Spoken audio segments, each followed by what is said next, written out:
Hello and welcome to episode 1 of the GoatCast. This is your host, Darkhorn Goat, and today we're going to be talking about one of my biggest pet peeves online, and that's when people describe people on the left as, and I quote, fascist, Marxist, Leninist, communist, socialist, liberals. All of those different words, different political ideologies, couldn't be more different from each other, and what we're going to do today is talk about why each one is different. We're going to define them, break them down a little bit. Now, a lot of this information I'm pulling from online sources such as Merriam-Webster's online dictionary, Wikipedia, and so forth. So forgive me if they're not 110% accurate, but they're going to be as close as what we need today to kind of break these down. We're going to start with fascism. Fascism is a form of far-right authoritarian ultranationalism characterized by dictatorial power, forcible suppression of opposition, as well as strong regimentation of society and the economy, which came to prominence in early 20th century Europe.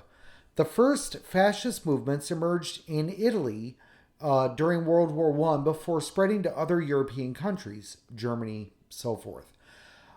Opposed to liberalism, Marxism, and anarchism, fascism is placed on the far right within the traditional right-left spectrum.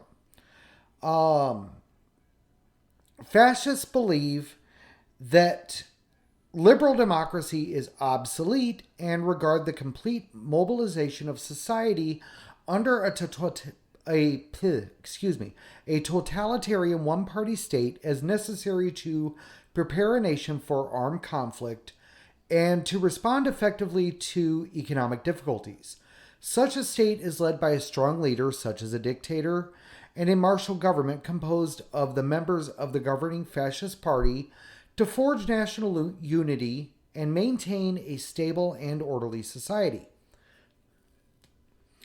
Fascism rejects assertions that violence is automatically negative in nature and views political violence, war, and imperialism as means that can achieve national rejuvenation.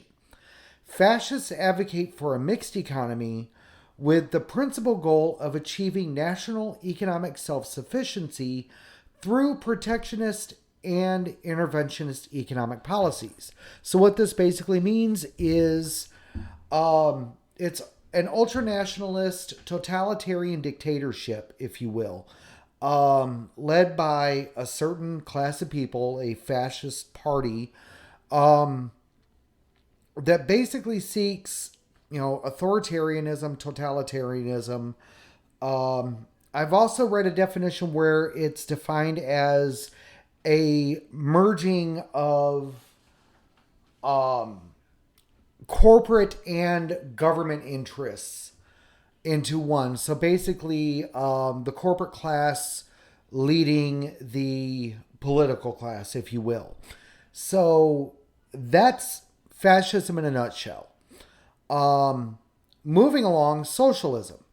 Socialism is a political, social, and economic philosophy encompassing a range of economic and social systems characterized by social ownership of the means of production and workers' self-management of enterprises. It includes the political theories and movements associated with such systems. Social ownership can be public, collective, cooperative, or equal. While no single definition encapsulates many types of socialism, social ownership is the one common element. Socialist systems are divided into non-market and market forms. Non-market socialism substitutes factor markets and money with integrated economic planning and engineering or technical criteria based on calculation performed in kind, thereby producing a different economic mechanism that functions according to different economic laws and dynamics than those of capitalism. A non-market socialist system, almost like capitalist, a non-market socialist system eliminates the inefficiencies and crises traditionally associated with capital accumulation and the profit system in capitalism. The socialist calculation debate, originated by the economic calculation problem, concerns the feasibility and methods of resource allocation for a planned socialist system. By contrast, market socialism retains the use of monetary prices, factor markets, and in some cases, the profit motive, with respect to the operation of socially owned enterprises and the allocation of capital goods between them. Profits generated by these firms would be controlled directly by the workforce of each firm or accrue to society at large in the form of a social dividend. So to break that down, the two systems, the non-market socialist system basically eliminates capitalism altogether, whereas a market system retains money and capitalism in a sense, but instead of the profits going to the wealthy elite, heads of corporations, shareholders, things like that, it would go to the working class, the people on the whole, in an equal fashion. Socialist politics have been both internationalist and nationalist in orientation. Not the greatest speaker. Organized through political parties and opposed to party politics, at times overlapping with trade unions and at other times independent and critical of them, and present in both industrialized and developing nations. So basically, socialism is a whole range of different ideologies. Social democracy originated within the socialist movement, supporting economic and social interventions to promote social justice, while retaining socialism as a long-term goal. Since the post-war period, it has come to embrace a Keynesian mixed economy within a predominantly developed capitalist market economy and liberal democratic polity that expands state intervention to include income redistribution, regulation, and a welfare state. Economic democracy proposes a sort of market socialism with more democratic control of companies, currencies, investments, and natural resources. So pretty much, again, it can be very divergent as far as how you define socialism in a pure state. But post-war, it's more become kind of a liberal democratic system, albeit with income redistribution, regulation, and a welfare state. More democratic control of companies, better control of natural resources, things like that. The socialist political movement includes a set of political philosophies that originated in the revolutionary movements of the mid to late 18th century and out of concern for the social problems that were associated with capitalism. By the late 19th century, after the work of Karl Marx and his collaborator Friedrich Engels, socialism had come to signify opposition to capitalism and advocacy for a post-capitalist system based on some form of social ownership of the means of production. By the 1920s, communism and social democracy had become the two dominant political tendencies within the international socialist movement, with socialism itself becoming the most influential secular movement of the 20th century. Socialist parties and ideas remain a political force with varying degrees of power and influence on all continents, heading national governments in many countries around the world. Today, many socialists have also adopted the causes of other social movements, such as environmentalism, feminism, and progressivism. So, again, it's a whole range of philosophies originated with Karl Marx and Friedrich Engels. Anti-capitalist,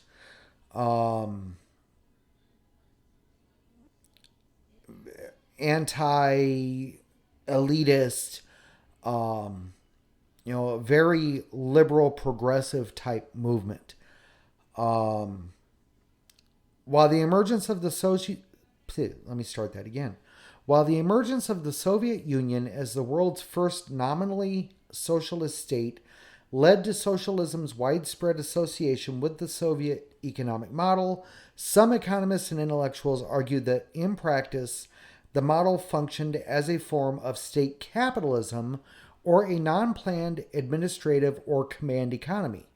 Academics, political commentators, and other scholars tend to distinguish between authoritarian socialist and democratic socialist states, with the first representing the Soviet bloc and the latter representing Western bloc countries, which have been democratically governed by socialist parties such as Britain, France, Sweden, and Western social democracies in general, among others. So there's definitely a distinction there. You have a totalitarian socialist state such as the Soviet Union, and we're going to touch on that some more in a bit.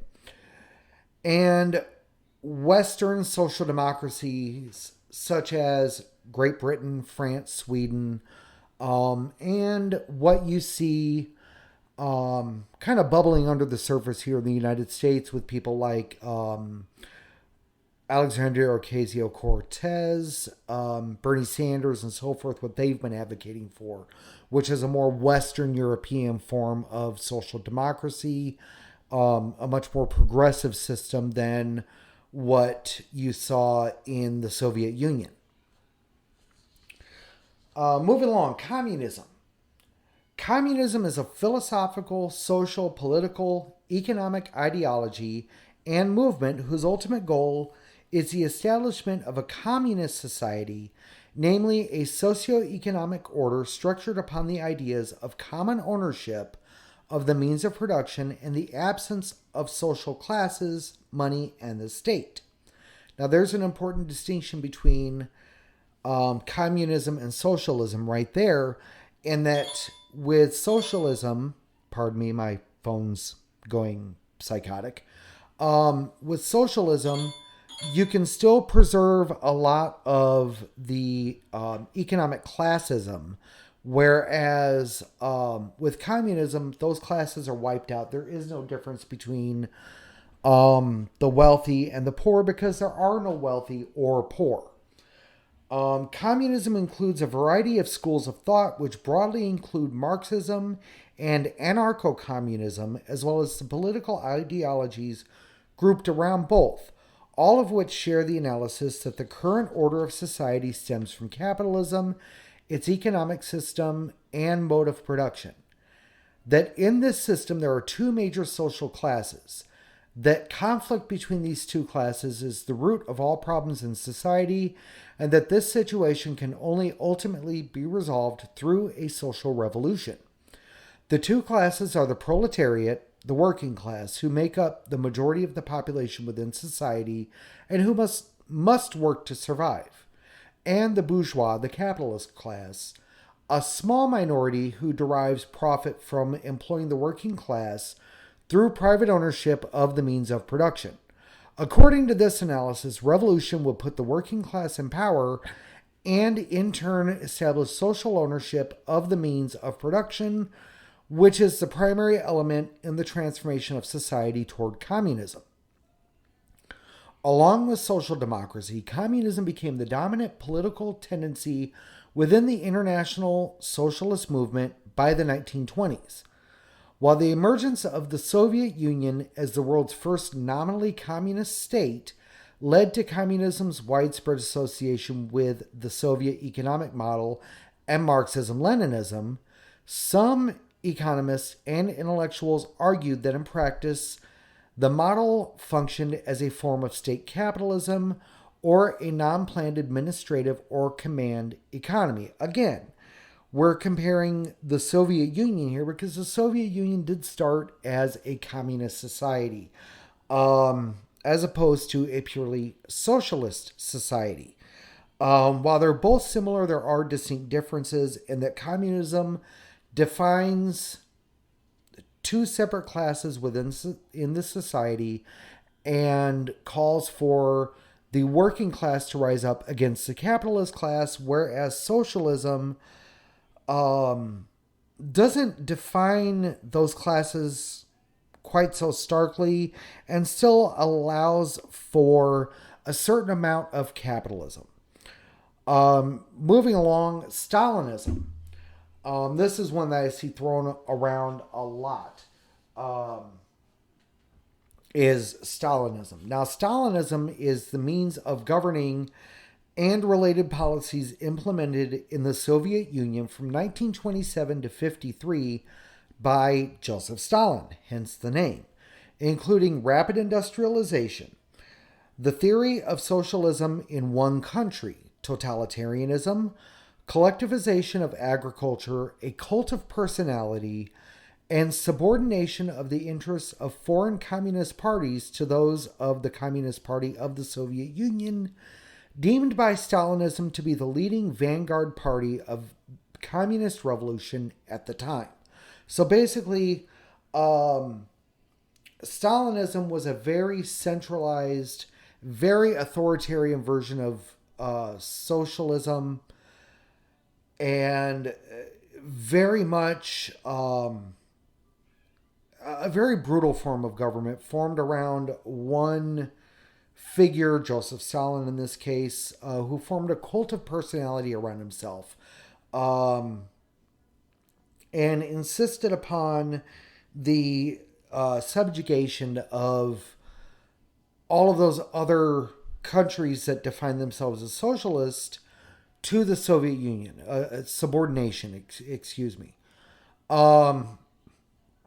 So countries like Cuba, Venezuela, China, North Korea, ultimately, in Stalin's viewpoint, they should all have to answer directly to him. Stalinism promoted the escalation of class conflict, employing state violence to forcibly purge society of the bourgeois, whom Stalinist doctrine regarded as threats to the pursuit of the communist revolution. This policy resulted in substantial political violence and persecution of such people. However, enemies not only included the bourgeois, but also those of the working class who demonstrated counter-revolutionary sympathies. In other words, if you didn't agree with what Stalin was doing, you were automatically an enemy of the state. Officially designed to accelerate development towards communism, the need for Stalinist industrialization was emphasized because the Soviet Union had previously fallen behind economically compared to Western countries, and that socialist society needed industry to face the challenges posed by internal and external enemies of communism. As such, rapid industrialization was accompanied by mass collectivization of agriculture and by rapid urbanization, the latter of which converted many small villages into industrial cities. To accelerate the development of industrialization, Stalin imported materials, ideas, expertise, and workers from Western Europe and the United States, pragmatically setting up joint venture contracts with major American private enterprises, such as the Ford Motor Company, which, under state supervision, assisted in developing the basis of the industry of the Soviet economy from the late 1920s to the 1930s. After the American private enterprises had completed their tasks, Soviet state enterprises took over. Now, here's something a lot of people don't realize. Back in the early part of the 20th century, when communism took over in the Soviet Union, when the Soviet Union was formed, a lot of American corporations helped set up their industrial infrastructure. A big one here being Ford Motor Company, as I just stated. So in many ways, we were responsible ourselves for the rise of the Soviet Union as an economic power. But a lot of people don't realize that. It kind of gets whitewashed in history a little bit. Um, in a sense, when you really look at that, Stalin had the best interest in mind, but being a paranoid idiot, he basically screwed it all up and instituted a totalitarian government and brutalized his own people in the pursuit of creating this economic utopia, which unfortunately for the Soviet Union never quite materialized. Moving along here, anarchism. This is one that a lot of people always throw at the left, saying, "Oh, you're anarchists," and we're going to show here why that's not the case. Anarchism is a political philosophy and movement that rejects all involuntary, coercive forms of hierarchy. It calls for the abolition of the state, which it holds to be undesirable, unnecessary, and harmful. It is usually described alongside libertarian Marxism as the libertarian wing of the socialist movement and as having a historical association with anti-capitalism and socialism. The history of anarchism goes back to prehistory, when some humans lived in anarchistic societies long before the establishment of formal states, realms, or empires. With the rise of organized hierarchical bodies, skepticism toward authority also rose. But it was not until the 19th century that a self-conscious political movement emerged. During the latter half of the 19th and the first decades of the 20th century, the anarchist movement flourished in many parts of the world and had a significant role in workers' struggles for emancipation. Various anarchist schools of thought formed during this period. Anarchists have taken part in several revolutions, most notably in the Spanish Civil War, whose end marked the end of the classical era of anarchism. In the last decades of the 20th century and into the 21st century, the anarchist movement has been resurgent once more. Anarchism employs various tactics in order to meet its ideal ends.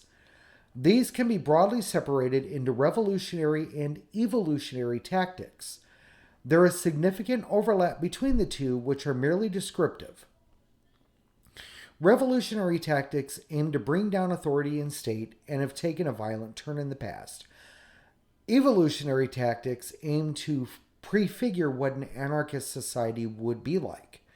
Anarchist thought, criticism, and praxis have played a part in diverse areas of human society. Criticism of anarchism mainly focuses on claims of it being internally inconsistent, violent, and utopian. In a nutshell, anarchism calls for the complete abolition of government on the whole. Tear it all down, burn it all down. Nobody in their right mind really wants all of that. Anarchism can be good in the short term as a means to change a government or a society, but as a long-term form of government, it's simply not sustainable. So, I mean, it's good in one sense, but it's bad in another sense. And one could easily say that there's anarchists on both sides. You hear a lot from the right-wingers that certain parts of government need to be destroyed. You hear from left-wingers that certain parts of government need to be destroyed. And while both sides may be correct to a point, in the long term, it's simply not going to be a sustainable way of doing things. Because in the end, there will be no leadership, and it's just not going to work well. Let's move along here to democracy. This is a form of government that we purport to have in this country. Although when I'm done with all of this, you can kind of debate amongst yourself exactly what form of government we're sitting in. I know which way I lean, but I'm not going to editorialize here too much on that. Democracy is a form of government in which the people have the authority to choose their governing legislation. Who people are and how authority is shared among them are core issues for democratic theory, development, and constitution. Some cornerstones of these issues are freedom of assembly and speech, inclusiveness and equality, membership, consent, voting, right to life, and minority rights. Generally, there are two types of democracy: direct and representative. In a direct democracy, the people elect. Oh, excuse me. Have to take a drink. One moment. And we're back. Let's start that again. Generally, there are two types of democracy: direct and representative. In a direct democracy, the people directly deliberate and decide on legislation. In a representative democracy, the people elect representatives to deliberate and decide on legislation, such as in parliamentary or presidential democracy. Liquid democracy combines elements of these two basic types. However, the noun democracy has, over time, been modified by more than 3,500 adjectives, which suggests it may have types that can elude and elide this duality. The most common day-to-day decision-making approach of democracies has been the majority rule, though other decision-making approaches like supermajority and consensus have been equally integral to democracies. They serve the crucial purpose of inclusiveness and broader legitimacy on sensitive issues, counterbalancing majoritarianism, and therefore mostly take precedence on a constitutional level. In the common variant of liberal democracy, the powers of the majority are exercised within the framework of a representative democracy. But the Constitution limits the majority and protects the minority, usually through the enjoyment by all of certain rights, for instance, freedom of speech or freedom of association. Besides these general types of democracy, have been a wealth of further types. Republics, though often associated with democracy because of the shared principal rule by consent of the governed, are not necessarily democracies, as republicanism does not specify how the people are to rule. Democracy is a system.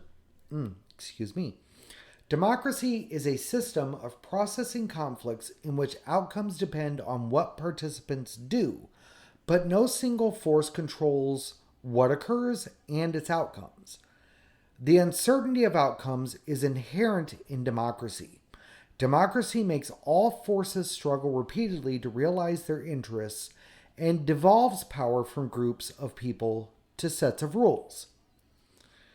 Western democracy, as distinct from what existed in pre-modern societies, is generally considered to have originated in city-states, such as classical Athens and the Roman Republic, where various schemes and degrees of enfranchisement of the free male population were observed before the form disappeared in the West at the beginning of late antiquity. The English word dates back to the 16th century, from older Middle French and Middle Latin equivalents. According to American political scientist Larry Diamond, democracy consists of four key elements: a political system for choosing and replacing the government through free and fair elections, the active participation of the people as citizens in politics and civic life, protection of the human rights of all citizens, and a rule of law in which the laws and procedures apply equally to all citizens. Todd Landman, nevertheless, draws our attention to the fact that democracy and human rights are two different concepts, and there must be greater specificity in the conceptualization and operationalization of democracy and human rights. Now, this is kind of important here. The four key elements of democracy. basically voting, free and fair elections, active participation of all citizens in politics and civic life, protection of human rights of all citizens, and equal application of the rule of law. That's something that arguably in our own democracy, and I hate to editorialize here because I want to cover this in another podcast, but that's something one could argue is not currently present within our own society. And that explains the rise of other forms of government, such as democratic socialism. But again, these systems are not mutually exclusive necessarily. Let's see. Let's continue here. The term appeared in the 5th century BC to denote the political systems then existing in Greek city-states, notably Athens, to mean rule of the people, in contrast to aristocracy. While theoretically these definitions are in opposition, in practice the distinction historically has been blurred. The political system of classical Athens, for example, gained democratic citizenship to free men and excluded slaves and women from political participation. Excuse me. Mouth's a little dry. In virtually...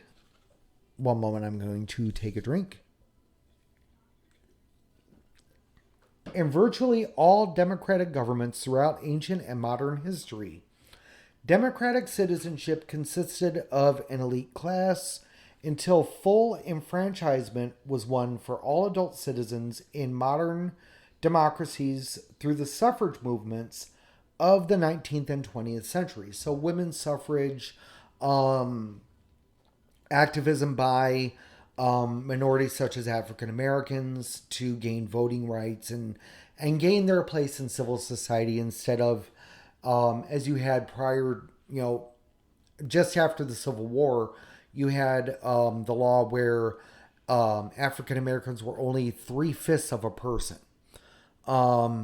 Through various suffrage movements, those laws were stricken down. Women, African Americans, and so forth were all granted the right to vote and the right to participate in civic society.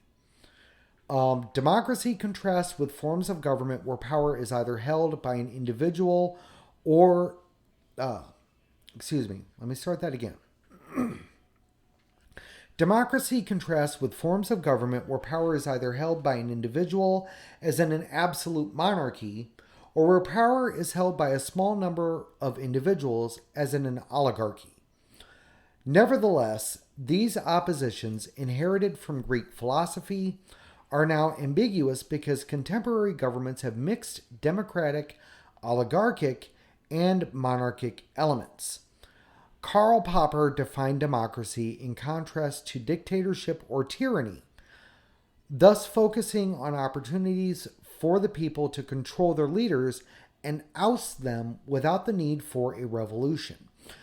That's what voting is intended to do, is for us to be able to change our government, change our leaders without the need for bloodshed, conflict, an armed revolution, if you will. In a sense, you can almost think of every national election as a small revolution, so to speak, because we are replacing our leadership, because we are a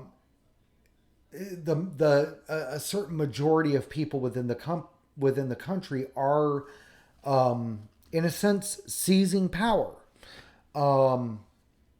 But in practice, it's not necessarily the case.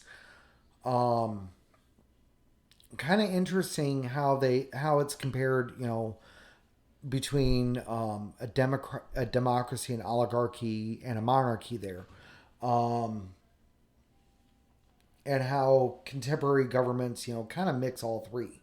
One could argue that honestly, the United States kind kind of is a mix of some of these. But again, we're going to cover that in another podcast later on. Let's move along here. Aristocracy. Aristocracy is a form of government that places strength in the hands of a small privileged ruling class, aristocrats. The term derives from a Greek term, aristokratia, meaning rule of the best. At the time of the word's origins in ancient Greece, the Greeks conceived it as rule by the best qualified citizens, and often contrasted it favorably with monarchy, rule by an individual. The term was first used by such ancient excuse me. Sorry about that. I had a sandwich before this. My apologies. The term was first used by such ancient Greeks as Aristotle and Plato, who used it to describe a system where only the best of the citizens, chosen through a careful process of selection, would become rulers, and hereditary rule would actually have been forbidden unless the ruler's children performed best and were better endowed with the attributes that make a person fit to rule compared with every other citizen in the polity. Hereditary rule in this understanding is more related to oligarchy, a corrupted form of aristocracy where there is rule by a few, but not by the best.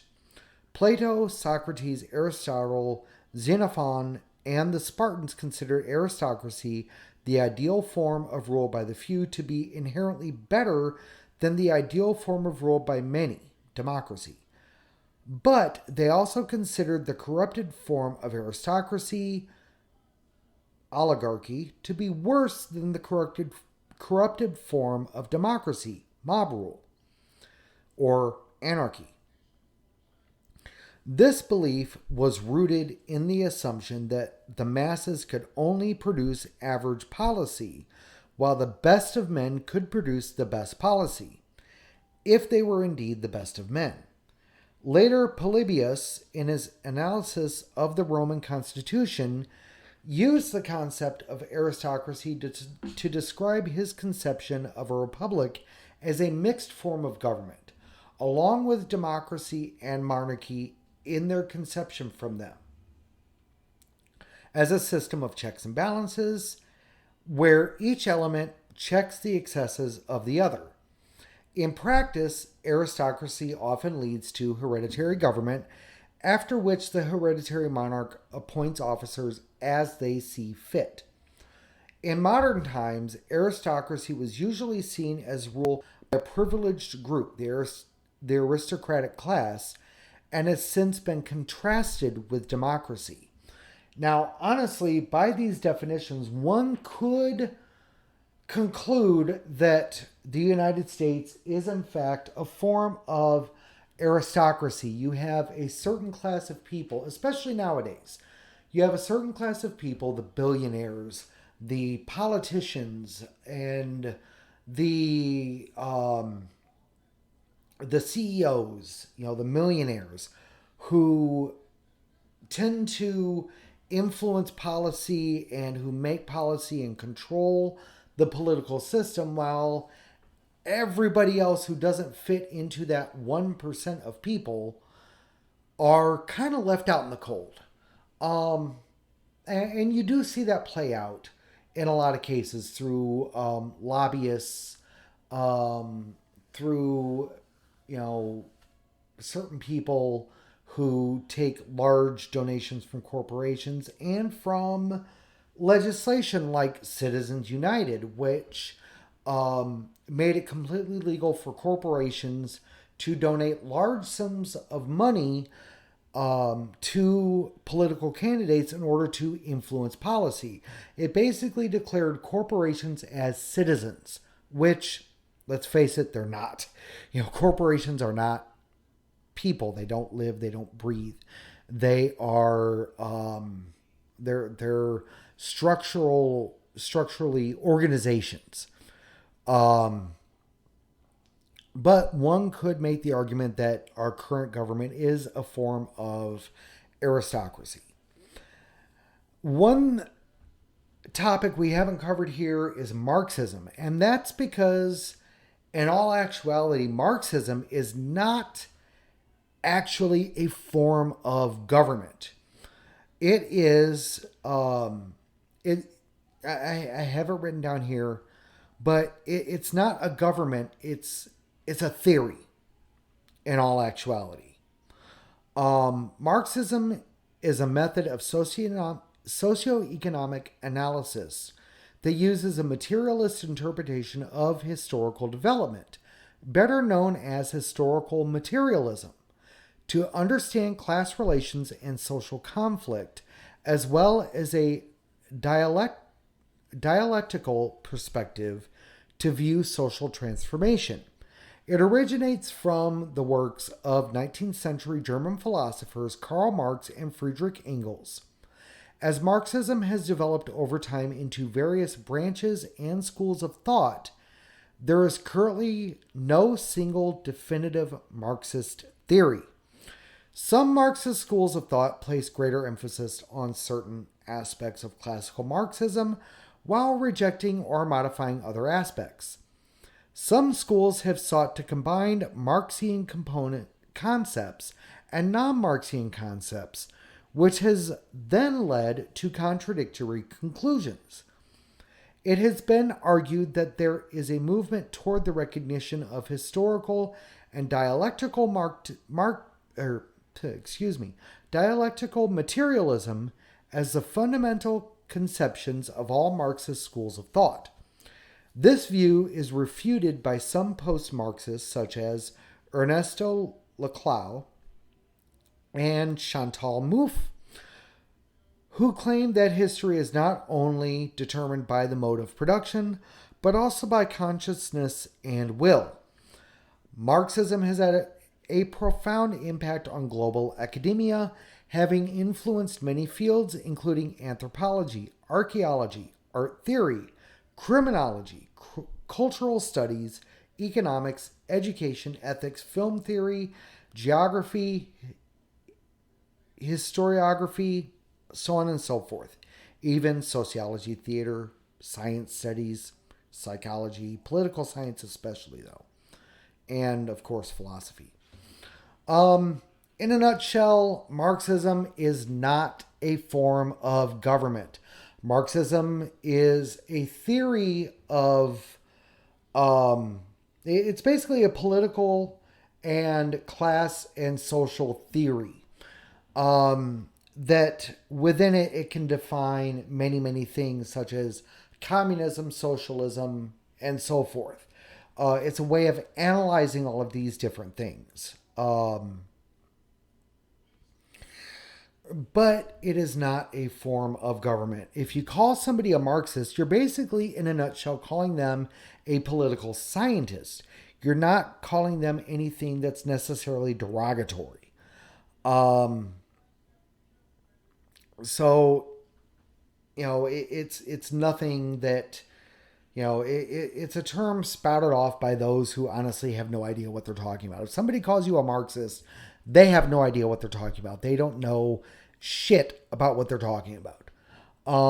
So, at any rate, these are the various forms of government and the contrasts and differences between them, and the similarities. Now, take all of this for what it's worth, but if you really look at these different things, you can kind of see where they converge, where they diverge, and using that, you can kind of come to a conclusion as to what system of government we live in. In future podcasts, we're going to, dive into this a little more and how it relates to the United States in particular and what form of government we are currently living in. That's going to more or less wrap it up. I want to thank everybody who made it to the end of this. Sorry if it was boring as shit. I know this was a lot of wonky political stuff, but I hope it gave you and all the listeners a better understanding of what these different terms mean and what different styles of governments these are. So if somebody calls you a Marxist, socialist, communist, or a socialist anarchist, okay, they have no clue whatsoever what the fuck they're talking about. That's going to wrap it up for this edition of the GoatCast. Stay tuned in the future for further episodes. Everyone, have a great day, great night, great morning, great weekend, great afternoon. Take care now. Peace.